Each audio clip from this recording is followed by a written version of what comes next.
Hello buddies, happy children's day. आज हम देखेंगे स्पीच ऑन चिल्ड्रंस डे। अगर आपको कहीं पे स्पीच डिलीवर करनी है आप कर सकते हैं, इसमें थोड़े से चेंजेस करके अकॉर्डिंग टू यू। प्रधानाध्यापक सर, मैडम और मेरे प्यारे साथियों को नमस्कार।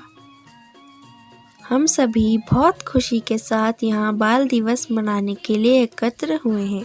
मैं बाल दिवस के इस अवसर पर अपने विचार रखना चाहती हूँ।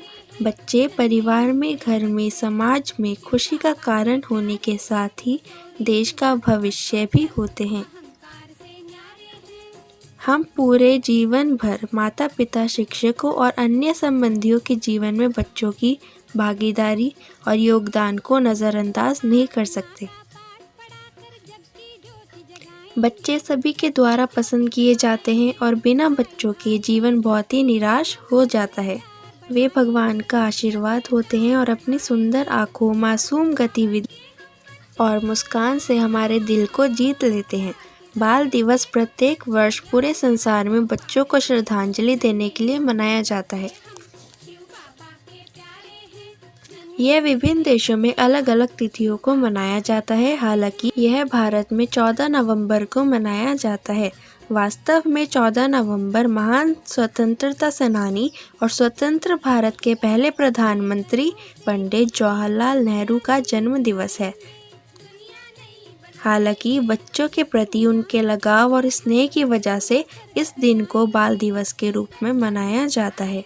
वे एक राजनीति नेता थे, फिर भी उन्होंने बच्चों के साथ बहुत ही कीमती वक्त बिताया। उनकी मासूमियत से वो बहुत प्यार करते थे।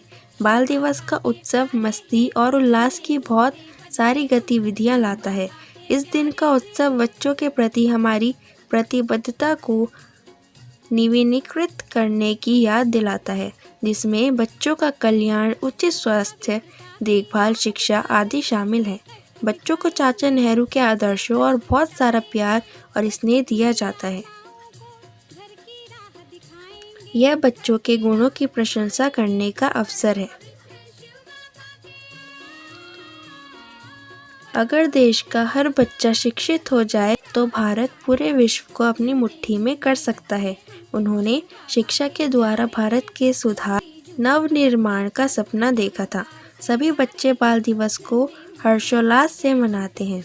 इस दिन स्कूलों, कॉलेजों में कई प्रकार के कार्यक्रम आयोजित किए जाते हैं। कई स्थानों पर बाल मेले भी लगाए जाते हैं।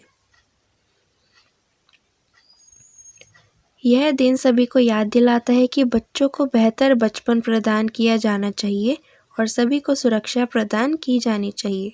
बच्चे निसंदेह राष्ट्र की मूल्यवान संपत्ति हैं, इसलिए उन्हें अच्छी शिक्षा और बुनियादी अधिकारों के साथ उचित प्यार और देखभाल मिलनी चाहिए। इसी के साथ मैं अपना भाषण समाप्त करती हूँ। मेरे विचारों को व्यक्त करने का इतना अच्छा अवसर देने के लिए आप सभी को धन्यवाद और शुभकामनाएं। Thank you. ओके, सो इस तरह से आप स्पीच लिख सकते हैं, डिलीवर कर सकते हैं।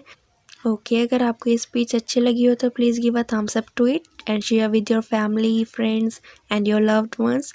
अगर आपने अभी तक चैनल सब्सक्राइब नहीं किया है so please subscribe to my channel and press the bell icon for further updates. Thank you so much for watching and for your precious time. Thank you so much. Please stay tuned.